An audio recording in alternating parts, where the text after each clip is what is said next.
Muito obrigado, senador Flecha Ribeiro, pela gentileza. Senhoras e senhores senadores, Rádio, TV Senado, Agência Senado. Senhoras e senhores, nessa semana, estudo da corretora norte-americana Wells Fargo Securities apontou que o Brasil é um dos países emergentes mais vulneráveis a uma crise financeira. É o quinto colocado numa lista de 28 países e se encontra numa situação semelhante à da crise asiática de 1998, sobretudo em razão do baixo potencial de crescimento e dos déficits em conta corrente. O governo atual precisa entender que o tripé da estabilidade econômica, representado pela Lei de Responsabilidade Fiscal, pelas metas de inflação e o câmbio flutuante, não pertence a um ou outro partido. É um legado do qual a nação não pode prescindir-se. O desejo for garantir as condições mínimas para o progresso sustentável e duradouro.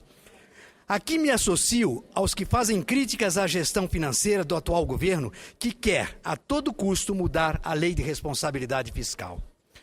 O governo vai acabar colocando em risco a estabilidade econômica, uma conquista do povo brasileiro. Nesta cega e obstinada corrida pela reeleição da presidente, o que se tem visto é um jogo de vale-tudo, marcado por medidas que beiram a falta de responsabilidade com o futuro do Brasil.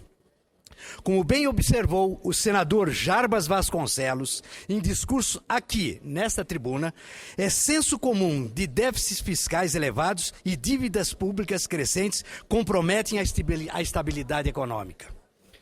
De fato, esse populismo com o dinheiro público, em que se distorcem dados contábeis, como maquiagem das contas públicas, queda expressiva do superávit primário, aumento da inflação e crescimento da dívida bruta, tem todos os ingredientes para montar um coquetel explosivo e detonar a estabilidade econômica. E é exatamente isso que ocorre quando se administra em torno de projetos políticos e não em nome das prioridades da nação. Falta um compromisso do Partido dos Trabalhadores com a estabilidade econômica e o futuro do Brasil. Senhor presidente, não se pode jogar com dinheiro público como se o país fosse um cassino com apostas de o tudo ou nada. Ora, onde vamos parar nesse ritmo? Rasga-se a lei de responsabilidade fiscal? Ignora-se as leis das licitações? Contrata-se para a Copa e para o PAC 2 pelo regime diferenciado? Estimula-se o endividamento dos entes federados? E como se tudo isso não bastasse, a presidente critica o Tribunal de Contas da União. Sente-se incomodada porque o TCU está no papel constitucional de fiscalizar as obras e propor, inclusive, a paralisação diante de irregularidades de superfaturamentos. Senador Álvaro Dias, aliás, senhor presidente e senhor Álvaro Dias, senhores senadores, é de se imaginar o que teria feito o atual governo se não fosse o valoroso trabalho do TCU e do Ministério Público. Diga-se de passagem, essas duas instituições estão devendo ao Brasil uma investigação sobre os gastos da presidente na verdadeira campanha eleitoral em todo o país, custeada pelo dinheiro público. Senhoras e senhores senadores, uma das agendas mais importantes para qualquer partido que venha a suceder o PT na presidência da República, sem dúvida, é a revisão do Pacto Federativo. Passamos da hora de redefinir os papéis da União, dos estados, do Distrito Federal e dos municípios, no que tange tanto a tarefa de cada um nas áreas da educação, saúde, infraestrutura, a segurança e em outras, quanto aos montantes de repartições do orçamento para custeá-la e viabilizá-las.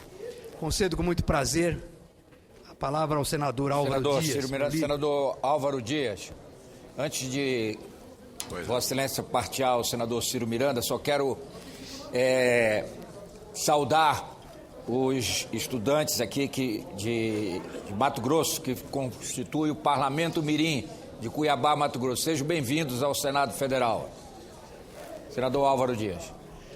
Senador Ciro Miranda, Vossa Excelência discorre com competência sobre esta questão que preocupa o Brasil As pessoas que possuem alguma visão estratégica de futuro sabem que o atual governo está armando uma bomba relógio de efeito retardado e é bom repetir isso reiteradamente.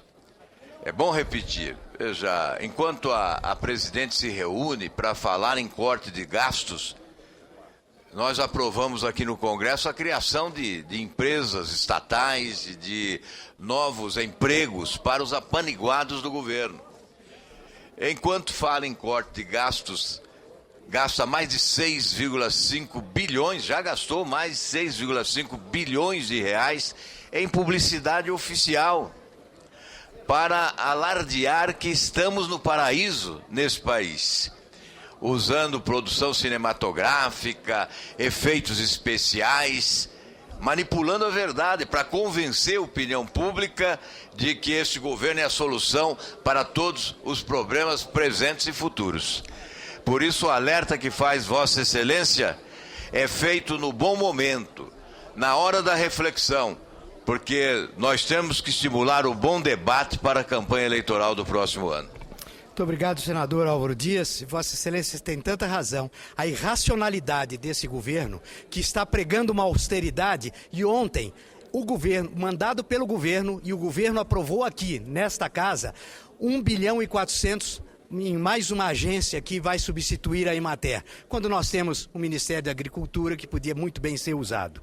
E também, como disse o senador Flecha Ribeiro, precisando para escoar a produção que vem lá do Pará, precisava de 800 milhões, para isso não tem. Para baratear o escoamento de grãos, e isso não acontece, mas 1 bilhão e 400 tem.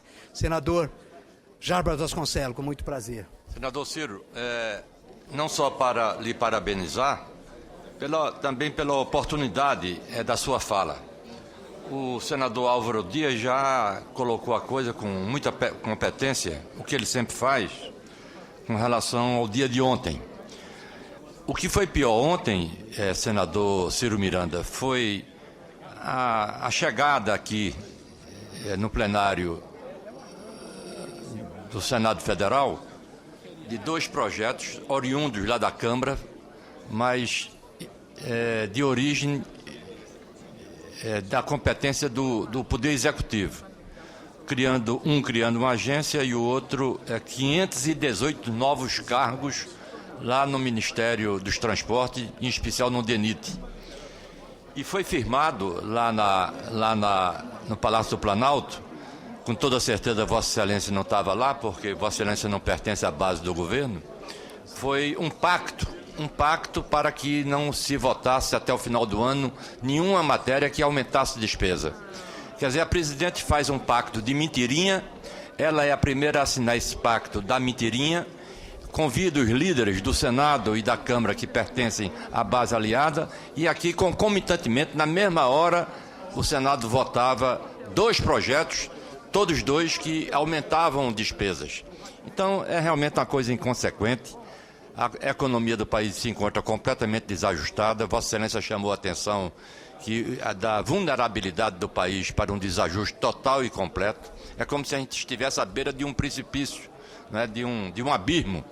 E o Brasil, só quem não sente isso é o governo. É o ministro da Fazenda Mantega, é a presidente da República, a senhora Dilma Rousseff, e seus principais auxiliares da área econômica. Eu quero saudar a fala de Vossa Excelência, muito oportuna e, como sempre, firmada com muita competência. Muito obrigado, senador Jarbas Vasconcelos, e, como bem falou Vossa Excelência, é uma irracionalidade. Quer dizer, o jogo da barganha continua. Os apaniguados estão aí aos montes, aos borbotões, e nós estamos pagando essa conta. E para a grande população na mídia, então aparece ontem não a aprovação desses cargos, mas sim apareceu a austeridade, entre aspas, que parece que ela quer pregar. Então é realmente um factoide. A Federação Brasileira é extremamente engessada e centrada no poder da União.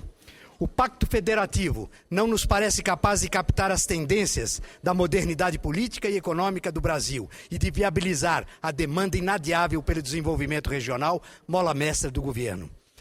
Além de não assumir a devida liderança e articulação de políticas públicas para resolver os entraves à competitividade e ao crescimento do país, a União joga com os estados e municípios sempre endividados e com poucos recursos para investimentos e ações sociais. O governo precisa ter a consciência e a responsabilidade cidadã com o futuro do Brasil e entender que esse quadro de endividamento não pode ser resolvido de forma irresponsável e com estímulo ao aumento da dívida dos estados e dos municípios.